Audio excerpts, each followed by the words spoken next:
Өткен тақырыпта маса туралы айтқан болатынбыз. Бұл масаның қандай екенін ойлап көргеніңіз болды ма? Жалпы негізі егер осы Бақара сүресінің тәпсірін тыңдап келе жатқан болсаңыз, онда көбінесе алдыңыз әр дәрісте өз пікіріңізді білдіріп отырыңыз. Сонда сіздің қаншалықты дәріс алғаныңызды біз байқап соған қарап амал жасайтын боламыз. Егер сенің пікірің өте дұрыс және терең болса, онда біз де аятта тереңдетуге тырысамыз тәпсір. أعوذ بالله من الشيطان الرجيم بسم الله الرحمن الرحيم الحمد لله رب العالمين والصلاة والسلام على سيدنا محمد وعلى آله وصحبه أجمعين. أعوذ بالله من الشيطان الرجيم بسم الله الرحمن الرحيم كيف تكفرون بالله وكنتم أمواتا فأحياكم ثم يميتكم ثم يحييكم ثم إليه ترجعون والذي خلق لكم ما في الأرض جميعا ثم استوى إلى السماء فسواهن سبع سماوات وهو بكل شيء عليم. Ey kafirler, Allah'a қалай ғана қарсы келіп күпірлік ете аласыңдар. Сендер бір кездері өледіңдер. Сонда ол сендерге өмір берді. Жазмышқа сай ғұмыр кешіп ажал жеткен соң сендерге өлімді береді. Қабір әлемде оның қалауынша қалып, қиямет қайым болғанда ол сендерді қайта тірілтеді. Сосын көп әлемнен өтіп оған қайта ораласыңдар. Сол Алла сендерді жаратпай тұрып жер бетіндегі барлық нәрсені сендер үшін толықтай әзірлеп, сендердің пайдаларыңа жаратты. Сосын әлем ерік және құдіретпен көмегін көкке бұрып, оны 7 қабат көкетіп бір жүйеге қойды. Ол барлық нәрсені толықтай және тұтастай білуші.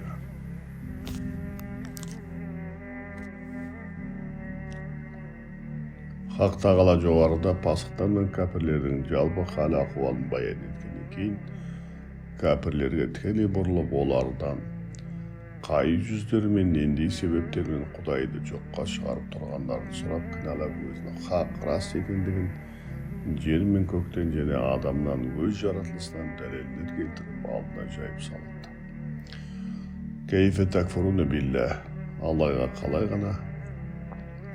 Аллаға қалай ғана күпірлік етесіңдер дейді. Ей кәпірлер, қалай ғана Алланы жоққа шығарып одан қашасыңдар.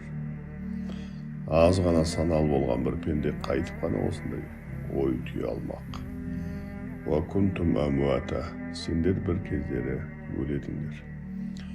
Яғни Аллаға қарсы шығып жатқан дінсіздер, мысалы бүгінгі таңдағы дінсіздер, ол тәңірсіздер, Алла тағаланы жоққа шығарады. Бірақ өздерінің бар екендігін біледі. Өздері бар, кеудесінің жаны бар. Жер басып жүр. Міне осыны Алла тағала айтады. Ей тәңірсіздер, сендер бір кездері өледіңдер дейді. Жер бетінде іздеріңді жоқ еді. Тіпті бұл дүниеде тұрмақ мүлде жоқ едіңдер. Арғы жағын былай қойып, бергі жағын алғанда топырақ едіңдер. Ақыр соңында әкелеріңнің белдерінде ұрық қана едіңдер. Ол кездеріңді бір еске алып көріңдер. Сол шақта сендер кім едіңдер? Жансыз көп ұрықтың лас бір тамшы судың сперманың бір едіңдер. Яғни әуел баста денелеріңдегі зәррелер мына әлемнің ішінде шашырап жүрген болады. Кейіннен арнайы бір заң жүйе арқылы осылардың бәрі жиналып, бөлшектер әлеміне топтасты. Ол әлемнен туылу әлеміне, одан кейін арнайы бір жүйе мен даналық арқылы спермаға айналды. Одан соң да көптеген өзгерістер мен құбылыстар арқылы болмашы ұйыған қан. Одан соң бір түйір ет, әрі қарай көп мерзімнен соң ғана сол етке сүйек біте бастады. Міне осының бәрі алғашқылардан жақсы болғанмен, бәрі бір жансыз өлі еді. Мынау инсан сүресінде Алла тағала былай дейді: هل أتى على الإنسان حين من الدهر لم يكن شيئا مذكورا إنا خلقنا الإنسان من نطفة أمشاج نبتليه فجعلناه سميعا بصيرا. Arasında adam basından көп zaman өткен жоқ па еді. Ол кезде оны еске алуға тіпті де тұрмайтын еді. Күмәнсіз біз адамды топырақ араласқан бір тамшы судан жараттық. Оны сынау үшін естіп көретін едік деп баян етеді. Пенде әуел кезде осындай екен. Хал ата алал инсани хин минад дахр лам якун шейан мазкур. Yani adamın басынан көп zaman өтті. Bir тамшы су болып, сперма болып тұрған уақытта ол уақытта оны біреу еске алады. Оны ешкім еске алып қара алмайтын еді. Бүгін кімсің? Бүгін бай болып, билікте отырсың, әке болып отырсың, дана болып отырсың, абыройлы болып жүрсің өзіңше. Ал бір замандары сен кім едің? Bir тамшы болып жүргенде, сперма болып отқанда, отырғанында сені ешкім елемейтін еді. Осында елеусіз болып жүргеніңде сені жаратқан кім еді? Аятың жалғасында фахякум. Сонда ол сендерге өмір беріп тірілтті дейді. Кейфе такфурун биллахи ва кунтум амвата. Сендер өледіңдер, Аллах тағаланы қалай жоққа шығарасыңдар? Сендер өлі едіңдер дейді. Фахякум. Осыдан кейін Алла Тағала сендерге өмір беріп тірілтті. Аятта тірілтті, өмір берді дейді. Өмір өте ғажап нәрсе. Сол себепті де пенде оны тамашалап, зерттеп, түбіне жете алған емес. Бүгінгі таңда ғалымдары, ақындар бәрі өмір туралы айтылып, бірақ өмірдің не екенін әлі парқына барып зерттеп білген емес. Ақын Мұқағали да өмір жайлы сұрай бермесе менен, өмірді мен әлі зерттеп көрмепем.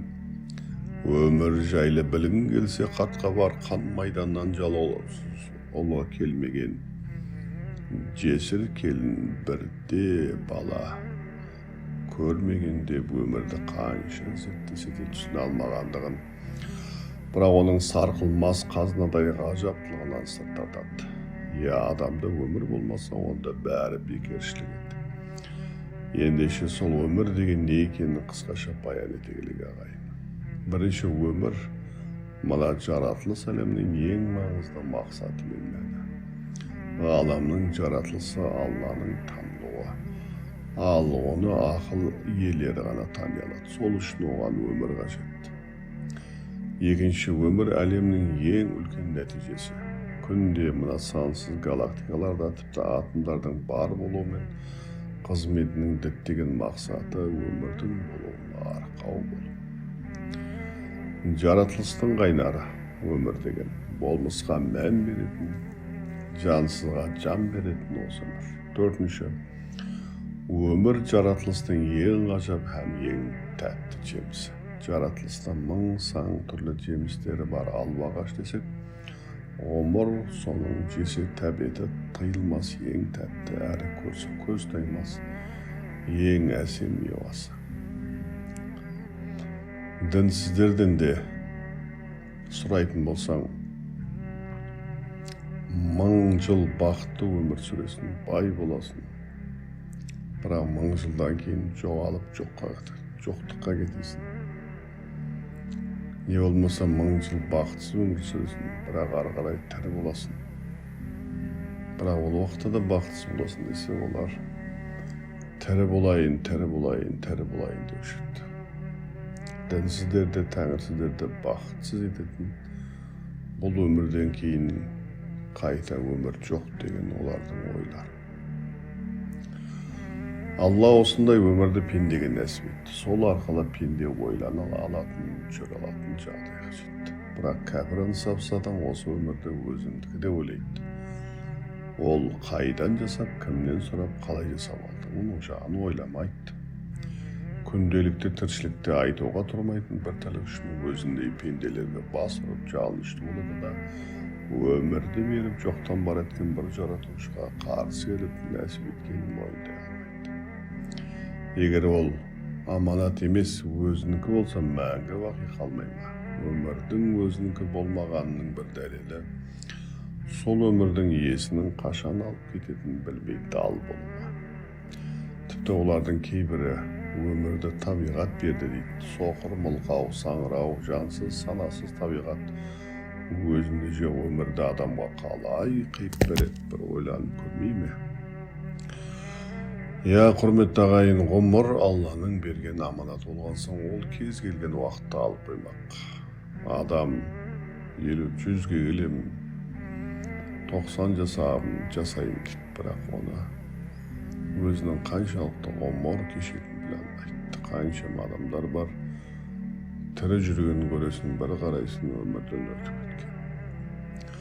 Сондықтан өмірдің адамның өзіне тиесілі болмауы, ол өмір деген ең қымбат нәрсенің иесі бар екендігін көрсетеді. Пенде сол бір ең асыл жақытын қанша қимаса да ажалға араша тұра алмай кез келген сәтте сұраусыз бере салады. Адамнан не сұрасаң, ол дүниесін сұрасаң оңайлықпен бере қоймайды көптеген адамдар. Бірақ өмірге келген уақытта өмірін қаншама сақтауға тырысса да, небір өмірімді сақтап қалам деп фитнеске барып, анау қылып, небір дәрілерді ішіп, мен сол ұзақ өмір сүрем деп солай жасайды. Әлемде атақты әртістерде болған ұзақ өмір сүру үшін арнайы кислородтармен дем алған, бірақ ең сонда олардың барлығы өзінің ажалы жеткен уақытта ұзақ өмір сүрмей өліп кеткен. Ал енді біреулер болады, ешқандай денсаулығына былай қарамаған, былайша. Бірақ қарайсың, 100-ден асып кеткен жастары бар екен, қарайсың. Бұл деген сөз денсаулықты сақтама деген сөз емес, бірақ сақтау арқылы да Алла Тағаланың өмір ажалын Алла Тағаланың қолында екенін айтпақшымыз. Сумма юмитукум, сосын сендерге өлімді береді. Адамға берген аманатын алып қойған кезде ол бәз-бая қалпына түседі. Бірақ осы аятпен келесі сосын өмірді қайта береді деген аятын салыстырып қарасақ, адам өлген соң оның рухының жоғалмайтындығы білінеді. Сумма юмитукум. Өлім де өмір секілді жоқ нәрсе емес, бар нәрсе екендігі білінеді. Адам өлгенде оның денесі шіріп әлемге тарап кеткен, рухы қабір әлемінде болады. Өлім жоғалу емес, басқа мекенге жол тарту, келесі сатыға көтерілу. Өлім деген емес шіріп жоғалу, басқа әлемге жол тартып, өз міндетін доғару. Өлім деген мәңгіліктің жаршысы, азат болып, жаңа өмірге жол алу.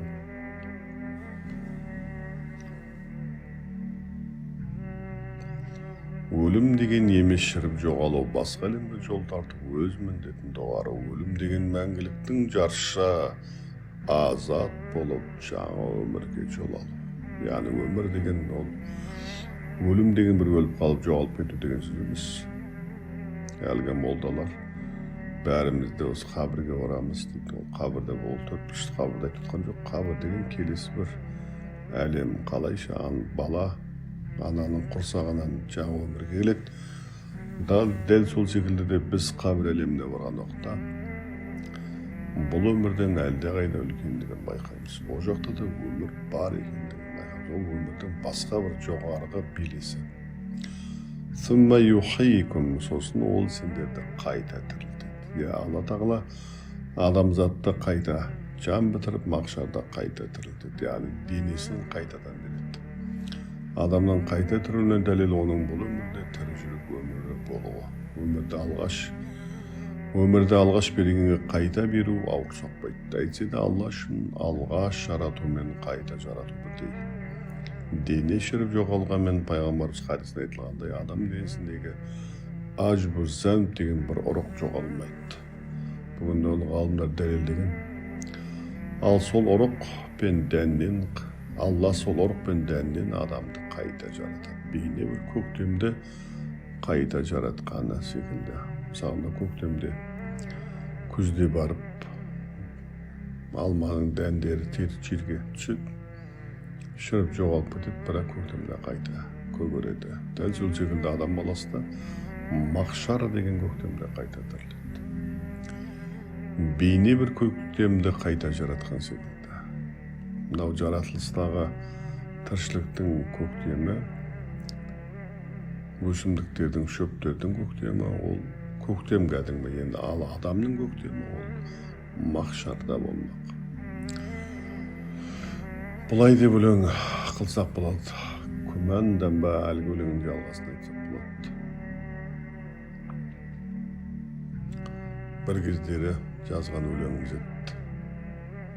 Өлім деген емес шіріп жоғалу, басқа әлемге жол тарту, өз міндетін доғару. Өлім деген мәңгіліктің жаршы, азат болып жаңа өмірге жол алу. Күмәнданба, кім сенерде бұндайға, барар едік бізге ашылар жол қайда. Жасыл желек ағаш біткен, күз келгенде қуар, қар жамылып мұз астында тоңбай ма? Шіріп кеткен сол дақылдар көктемде қайта көктеп жердің беті толмай ма? Рухындай қайта келген құстарың шықылықтағы бұтаққа кеп қонбай ма? Күн жадырап, орман тоғай сілкініп, самал желмен хаққа қарап тұрмай ма? Сәлде таққан асқақ таулар күркіреп, жас бұлағын қарадасқа ұрмай ма? Шынашақтай құрқылдайда ұясын, өрмек етіп ағаштарға құрмай ма? Шаң шыққан қара жерге жан бітіп, зікірлерден құлақ біткен тұнбай ма? Айтшы ғане, осы айтқаным көкейіңе қонбай ма? Күн күркіреп, жауын жауып өткені, сол жауынмен жердің беті көктеді. Бұл ғұмырда күні біткен пенденің қияметте қайта туар көктемі. Сүммә илейхи туржаун, сосын оған қайта ораласыңдар. Міне сонда адамзат мақшарда қайта тіріліп, Алланың хұзырында әркім асыл аманат өмірінің қалай және қайда жұмсағанына қарай есепке тартылып, діттеген жағына қарай барады. Осы аяттердің арасындағы байланыстар қарасақ, адамның жалпы өмірі көрінеді. Оның өмірінде 4 төңкеріліс кезең бар. Әуелі кезең оның әуел баста сүйек біткенге дейінгі өлі кезеңі. Екінші кезең ана құрсағында оның кеудесін жан бітіп шыр етіп дүниеге келуі. Үшінші кезең көз жұмып қабір әлемін өтіп сонда болуы. Төртінші кезең мақшарда қиямет күні қайта тірілуі. Одан әрі талай қиындықтар мен жағдайларда бастан кешіріп белгіленген межеге жетуі. Валлази халақа лакум ма фил арди жамиа. Сол Алла сендерді жаратпай тұрып жер бетіндегі барлық нәрсені сендер үшін жаратты. Сыпыра жырау былай дейді: Алла тағала әмбеге бөліп берген арысты деп жылайды. Алдымен мына жер басып жүрген жерлеріңді сендердің жақсы ғұмыр кешулеріне ыңғайлы етіп жаратты. Жердің айналасындағы өзге планеталар секілді адам өміріне қолайсыз болса жағдайымыз не болар? Бір ойлап көрдіңіз ба? Марс, шолпан планеталар неғұрлым зерттеген сайын жер шарынан қаншалықты адамға берілген нығмет, береке екенін аңғарылады. Егер Хақ тағала жерді адам өміріне лайықты етіп жаратып, бірақ ішіндегі нәрселердің көбісін оған зиян етіп жаратқанда, тағы да күніміз қараң болар еді. Алайда жер бетіндегі теңіз бен көлдерді, асқақ шыңды, тауларда, ну орман мен қалың тоғайларды, 3000-нан астам жасыл желектер мен көктерді бәрін тұтастай адам пайдасына, оның бақытына жаратты. Сендер үшін жаратты деген сөз бәрін жей беруіңе болады деген сөз емес ағайын. Халал ағзасыңа пайдалы, харамдарда басқа жағынан мысал әлемнің тепе-теңдігі тұрғысынан пайдалы. Алдыңғы аят пен бұл аяттың байланысы мынау. Алдыңғы аятта адамның өз жаратылысы туралы айтылып, күпірлікті сол арқылы жоққа шығарса, бұл аятта сыртқы әлем туралы айтылып, кәпірлердің Құдай тағаланы жоққа шығарғандарының орынсыз жалған екендіктерін дәлелдеуде.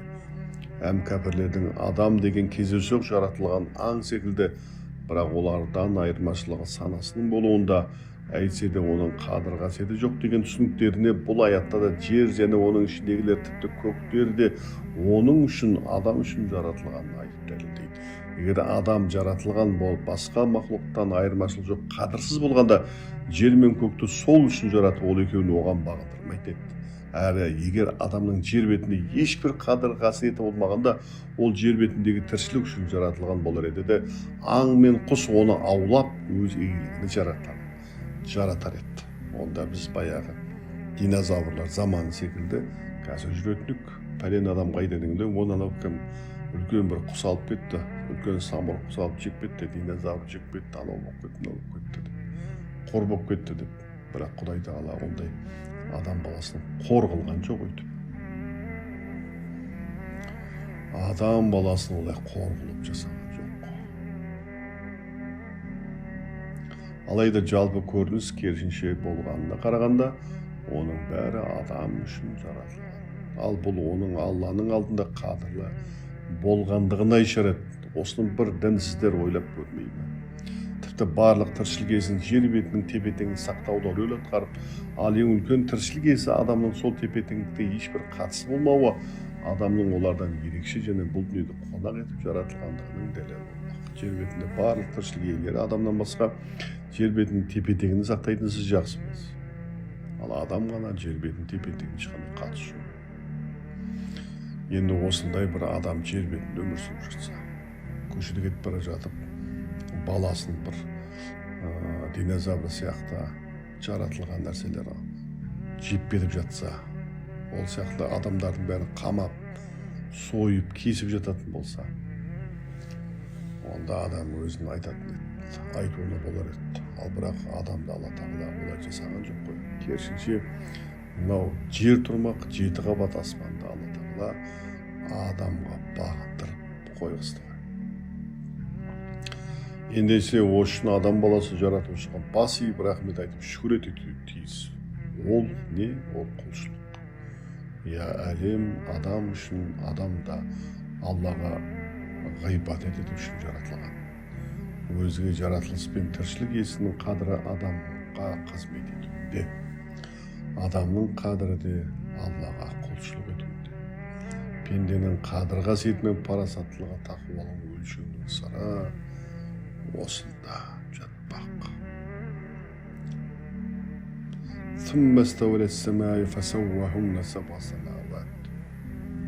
Сосын көкке бұрып оны 7 қабат көк етіп бір жүйе қойды. Әлемі мен еркін құдіретін көкке бұрып 7 қабат аспанға жүйе орнатты. Ғалымдар арасында жер мен көктің қайсысы бұрын жаратылған туралы әртүрлі көзқарастар бар.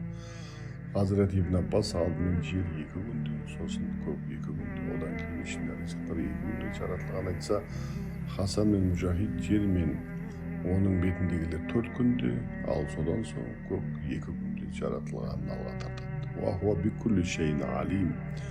Ол барлық нәрсені толықтай және тұтастай білуші. Алла тағала шексіз ілім иесі. Егер оның ілім болмаса, мына әлемдегі ілім қайдан шықты біз?